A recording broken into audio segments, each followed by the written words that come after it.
Do you wake up with a dry mouth every single morning? Not just thirsty, dry, like your mouth stopped working overnight. If you are a woman over 60, I need you to hear this. That dry mouth is not just about hydration. It is your body sending you a signal about 3 connected problems at the same time. And almost nobody explains what those 3 problems are or why they keep happening together. Today, I'm going to show you exactly what is connecting your dry mouth, your dry skin, and your intimate dryness after 60. They are not 3 separate things. They are one signal. And once you understand that, the fix becomes much simpler than treating each one individually. By the end of this video, you will have a clear 5-step protocol that addresses all 3 at the same time. Starting tonight. I want to tell you about a woman I'll call Vera. Vera is 63. Every morning she wakes up and the first thing she notices is that her mouth is completely dry. Uncomfortably dry. She keeps a glass of water on her bedside table now. Has done for 3 years. She assumed it was how she breathed at night. Then she assumed it was a medication side effect. She tried changing her sleeping position. She bought a humidifier and ran it every night. Nothing changed. She was also managing dry, tight skin that no amount of moisturizer seemed to fix past mid-morning. By 11 a.m., the tightness was back regardless of what she had applied at 7. And quietly, without having told anyone, she was dealing with vaginal dryness that she had told herself was simply part of getting older and something she just needed to accept. She had never connected these 3 things. They felt like 3 separate annoyances happening in 3 separate parts of her body for 3 separate reasons, being managed with 3 separate products, none of which were working as well as she needed. She told me once, "I feel like I'm just drying up everywhere. My mouth, my skin, somewhere I can't talk about. I drink water all day and nothing helps. I moisturize every morning and by lunchtime my skin feels tight again. I don't understand what's happening." What Vera didn't know is that all 3 symptoms have the same cause, and all 3 respond to the same protocol.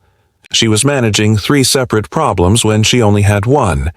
If that sounds familiar, hit subscribe right now, because this is the kind of connection that changes how you take care of your entire body, not just one part of it at a time. So, what is actually happening? Let me explain it simply. Your saliva glands, your skin, and your vaginal mucosa all have one thing in common. They all contain estrogen receptors.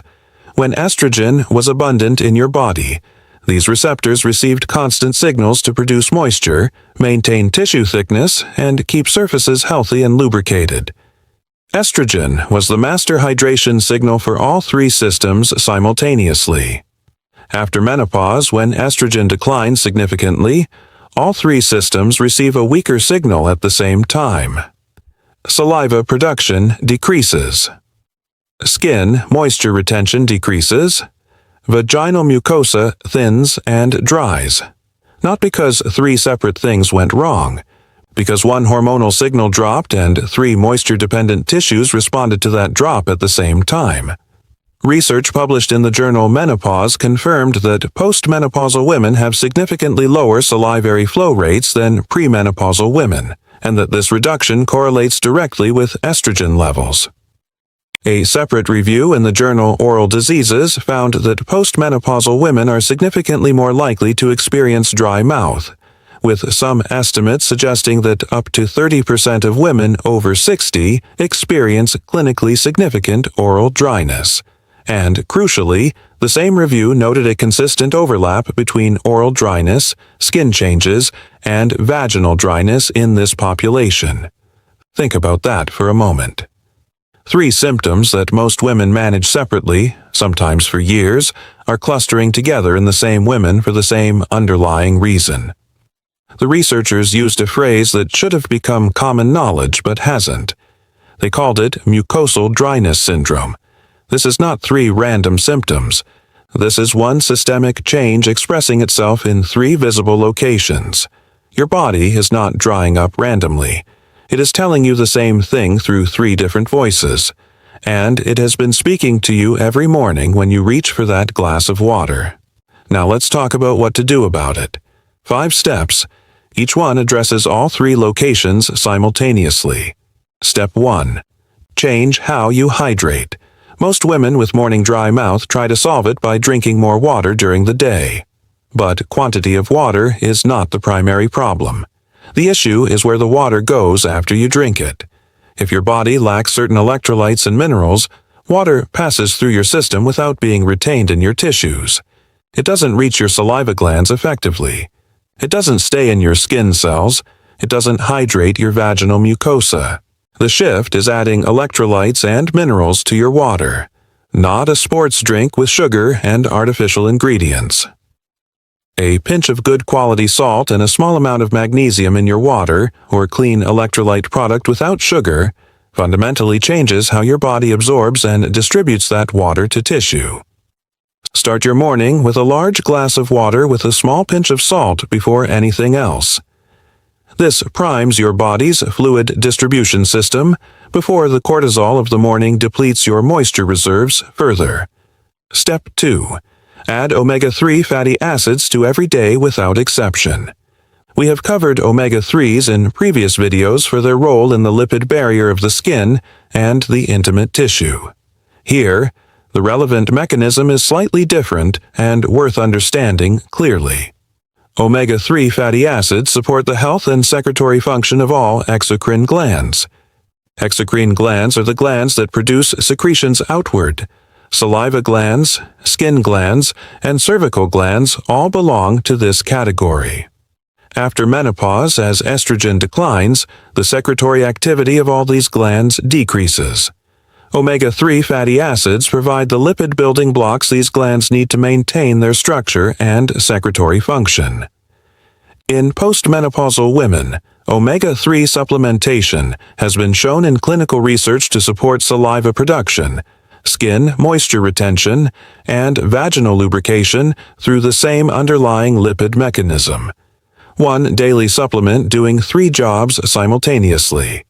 Functional medicine commonly discusses 1 to 3 grams of combined EPA and DHA daily as a general educational starting point, always reviewed with your physician.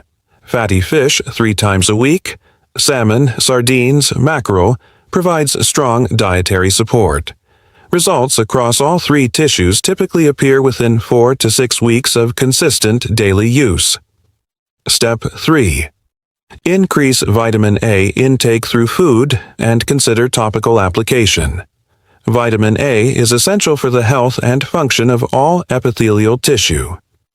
Epithelial tissue is the lining tissue that covers all surfaces in your body, including the inside of your mouth, the surface of your skin, and the walls of your vaginal canal. Without adequate vitamin A, epithelial tissue becomes thinner, drier, and less capable of maintaining moisture. This is one reason why vitamin A deficiency, even mild deficiency, shows up simultaneously in oral dryness, skin dryness, and vaginal dryness. Foods high in preformed vitamin A include eggs, liver, full-fat dairy, and oily fish. Foods high in beta-carotene, which your body converts to vitamin A, include sweet potatoes, carrots, dark leafy greens, and butternut squash. Including these foods daily directly supports the epithelial lining of all 3 affected tissues. Topically, a small amount of retinol applied to dry facial skin in the evening stimulates epithelial cell turnover and moisture retention. And vitamin A-based vaginal creams or suppositories, increasingly recognized in functional medicine, support vaginal epithelial health through the same mechanism applied directly. Discuss any oral vitamin A supplementation with your physician, as vitamin A is fat-soluble and requires careful dosing. Step 4. Support your oral microbiome and vaginal microbiome together. Most people know that probiotics support gut health. Fewer people know that there is a separate oral microbiome, the community of bacteria living in your mouth, and that this microbiome is directly involved in saliva quality and oral moisture. After menopause, the oral microbiome shifts in ways that can reduce the protective properties of saliva, increase oral acidity, and worsen dry mouth symptoms even when saliva volume is normal. The same bacteria that support vaginal health, specifically lactobacillus strains, also exist in the oral cavity and support mucosal health there. A high-quality probiotic containing multiple lactobacillus strains, particularly Lactobacillus reuteri, which has been studied for both oral and vaginal microbiome support, addresses both locations through the same supplement. Functional medicine practitioners increasingly discuss dual-site probiotic support as a strategy for postmenopausal women experiencing dryness across multiple mucous membranes. Look for a probiotic that specifically mentions oral and vaginal health on the label, or discuss strain selection with your physician. Step 5. Apply hyaluronic acid in all 3 directions. We have covered hyaluronic acid extensively on this channel. Here's the key point specific to dry mouth. Hyaluronic acid is naturally present in saliva. It is one of the compounds that gives saliva its lubricating and protective properties. After menopause, hyaluronic acid concentration in saliva decreases alongside the decrease in estrogen. This contributes to the sensation of dry, uncomfortable mouth, even in women whose overall saliva volume is within normal range.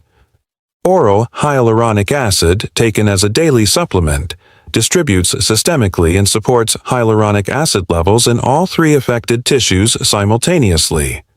Saliva, skin, and vaginal mucosa all receive the same systemic support from one daily supplement. Functional medicine commonly discusses 100 to 200 milligrams daily as a general educational range, reviewed with a physician. Topical vaginal hyaluronic acid used 3 to 4 nights a week addresses the vaginal mucosa directly, and a hyaluronic acid facial serum every evening addresses the skin surface. 3 applications. 1 molecule. All 3 tissues supported. Before the common mistakes, let me add one thing most women never hear. Morning dry mouth is at its worst for a specific reason. Cortisol peaks in the first 30 to 60 minutes after waking. Cortisol is mildly dehydrating, particularly in tissues that are already estrogen depleted. The combination of overnight fasting, low estrogen, and morning cortisol creates the worst possible moment for your mucosal tissues. This is why the morning water with electrolytes in Step 1 matters so much. It is specifically designed to interrupt the cortisol-driven dehydration of the first hour of your day. Here are 2 mistakes that quietly undo this protocol. First, using alcohol-based mouthwash. Most commercial mouthwashes contain alcohol. Alcohol is severely dehydrating to oral mucosal tissue. If you are already dealing with dry mouth, an alcohol-based mouthwash applied twice daily is actively worsening your symptoms even as it freshens your breath. Switch to an alcohol-free mouthwash or a simple saltwater rinse. Second, drinking caffeine before water in the morning. Many women's first drink of the day is coffee or tea. Caffeine is a mild diuretic. Before your tissues have received any hydration after 8 hours of overnight fasting, caffeine further depletes them. The rule is simple. Water first, always. Coffee after. This single habit change noticeably reduces morning dry mouth for most women within the first week. Let's go back to Vera. Once she understood that her morning routine was starting at a deficit, she changed the first 30 minutes of her day before changing anything else. Water with a pinch of salt before she made coffee, an alcohol-free mouthwash replacing her old one, omega-3 with breakfast every single day without exception, more sweet potato, eggs, and dark leafy greens across the week, a lactobacillus probiotic with dinner, oral hyaluronic acid in the morning, vaginal hyaluronic acid 3 nights a week, hyaluronic acid serum on her face every evening. 4 weeks later, she told me, I still keep the water glass beside my bed, but now it's just a habit, not a necessity. The first thing I notice when I wake up isn't that my mouth is dry. It's just that I'm awake. Her skin held its moisture longer through the day. The intimate dryness that she had privately accepted as permanent had improved to the point where she stopped thinking about it as a daily problem. She said, "I was treating 3 things and getting nowhere with any of them. I just needed to know they were one thing." So here's what I want you to do this week. Start with the first 2 steps. Water with a pinch of salt every morning before coffee. Omega-3 every single day with food. These 2 changes alone begin addressing all 3 tissues from the first week. Add the remaining steps in the following weeks as each one becomes habit. Leave a comment telling me whether dry mouth has been part of your experience and whether you ever connected it to anything else. Reading what other women recognize in this pattern is one of the most useful parts of this community, and share this video with a woman you know who keeps a glass of water beside her bed every night and has never been told why she actually needs it. Subscribe for more honest, practical conversations like this one. I'll see you in the next video.